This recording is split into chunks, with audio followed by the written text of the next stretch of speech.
네. 2차 방정식의 판별식에 대해서 공부하겠습니다, 여러분. 사실 우리가 2차 방정식을 이미 중학교 3학년 때 공부했기 때문에 2차 방정식의 풀이, 근해 공식이나 완전 제곱을 이용해서 푸는 거나 인수분해를 해서 푸는 거는 다 쉬워요. 그래서 2차 방정식을 풀어서 근을 구하는 건 중3 때 많이 했습니다. 그러면 고등학교 때는 뭐에다가 집중을 하냐면요.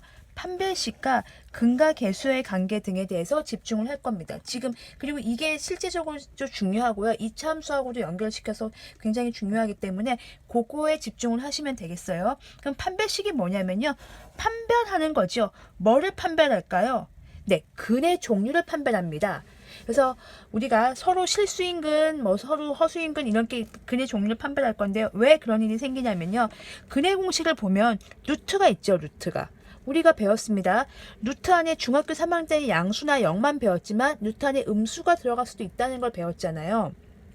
그래서 루트 안에 있는 이 친구를 우리가 판별식이라고 부릅니다. 왜요?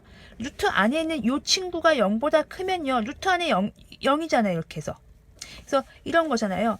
만약에 2분의 마이너스 5 플러스 마이너스 루트 7 이렇게 양수예요. 여기가 루트 7이에요. 그러면 근이 몇 개인 거예요? 두 개인 거죠. 서로 다른 두 실근을 갖는 거죠. 근데 만약에 이게 똑같은 상황에서 0이에요. 여기 루트 안에 있는 게 0이에요. 그럼 0이면 없어지겠죠. 그럼 2분의 마이너스 루트 5 하나만 갖겠죠.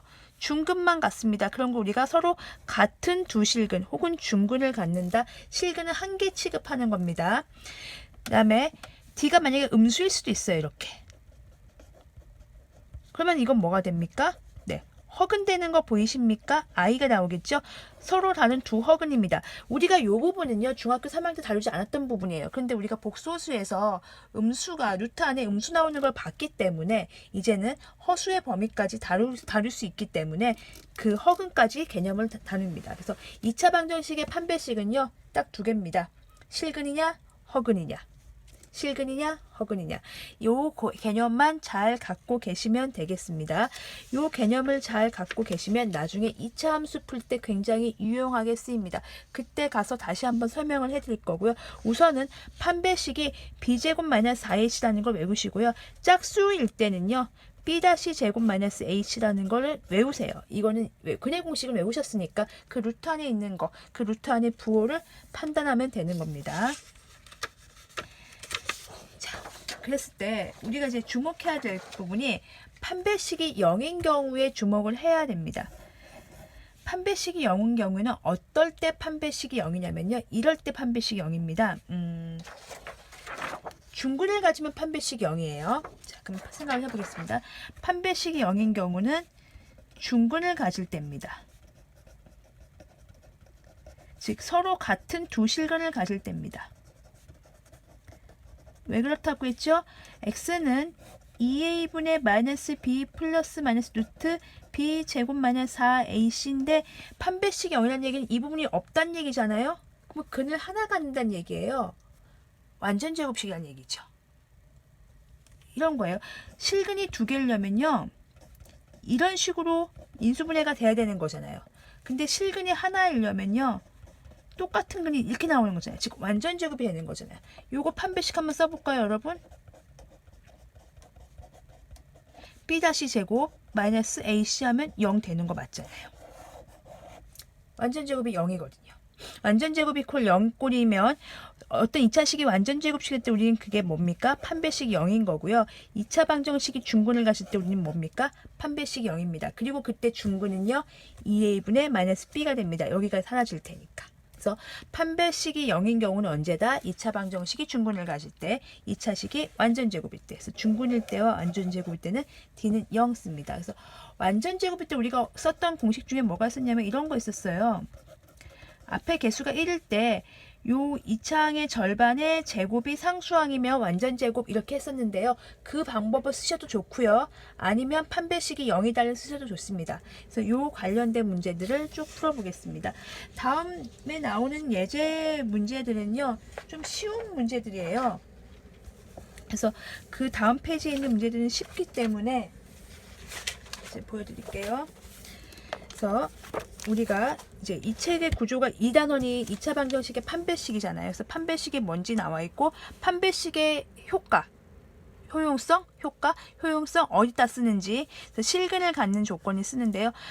D가 0보다 크거나 같으면 실근을 갖습니다. 이제 다른 두 실근, 같은 두 실근. 어쨌든 실근을 가질 조건은 D가 0보다 크거나 같다라는 걸 알아두시면 되겠고요. 그 다음에 2차 방정, 2차 식이, 어떤 2차 식이 완전 제곱식이 되려면 판별식이 0이다라는 걸 쓰시면 되겠습니다. 자, 됐을 때 거기 예제까지 하나 풀고 마무리를 지을까요, 우리가? 거기 예제를 풀면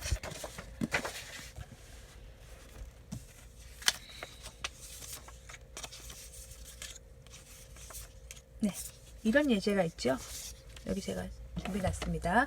2차 식이 완전 제곱식이 돼야 됩니다. 그러면 어떨 때 완전 제곱식의 중근 가질 텐데요. 두 가지로 풀어드리겠습니다. 우리가 보통 알았던 방법대로 먼저 풀면요.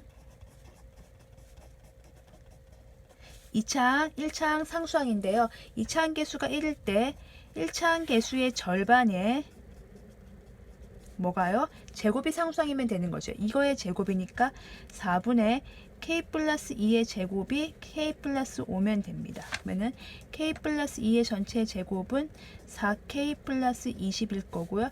k 제곱 더하기 4k 더하기 4는 4k 더하기 20일 테니까 지우면 k 제곱은 16이고요. k가 4거나 k가 마이너스 4 이렇게 두 개가 나오겠죠. 이렇게 푸시던가 아니면 판별식이 0인 걸 쓰세요. 2차 식이 완전 제곱식이거나 2차 방정식이 중근을 갖는 경우입니다. 이거 굉장히 중요한 때 씁니다. 이런 조건이 보이시면 식으로 이걸 쓰시면 됩니다. 그래서 2차 식이 완전 제곱식이 돼야 되는 조건이 보였기 때문에 판별식을 쓰겠습니다. 절반의 b의 제곱 k 플러스 마이너스 제곱하면 어차피 제곱 플러스이기 때문에 그냥 마이너스 무시했습니다. 마이너스 4 ac가 0이면 됩니다. 그럼 k 제곱 더하기 4k 더하기 4 마이너스 4k 마이너스 20은 0이니까 k 제곱 마이너스 16은 0이고요. k 마이너스 4 k 플러스 4는 0이니까 k가 4거나 k가 마이너스 4 이렇게 되는 거죠. 똑같습니다. 그러니까 개수가 2차항 개수가 1일 때 절반의 제곱이 상수항으로 하시던 판별식이 0으로 하시던 똑같은데요. 그때그때 편한 거 쓰시면 되는데 판별식이 0인 게 편할 때가 더 많습니다. 그리고 굉장히 유용한 공식이기 때문에 꼭 개념을 알아두세요. 이런 문장이 보이면 이 식을 떠올리시면 되겠습니다. 그래서 이 개념을 갖고요. 뒤에 나오는 문제들이요. 개념 원리 익히기 문제들이 굉장히 쉽습니다. 126, 127, 128번이 쉬워요. 그래서 제가 풀어서 영상을 올려드리긴 할 텐데 이거 굳이 영상 안 보셔도 혼자 충분히 판별할 수 있는 문제입니다. 그래서 판별하시고요. 예제 6번부터 다시 스스로 그러니까 예제 6번 이제 하고 이제 확인 체크 풀면서 판별식의 정리를 하시고 이제 연습 문제까지 정리하면 판별식이 끝납니다. 그 다음에 이제 근각계수의 관계거든요. 판별식하고 근각계수 관계가 가장 중요합니다. 2차 방식 풀이는 사실 누가 다 할 줄 알거든요. 그냥 공식을 알고 있으면. 그래서 우선은 판별식으로 마무리를 짓겠습니다.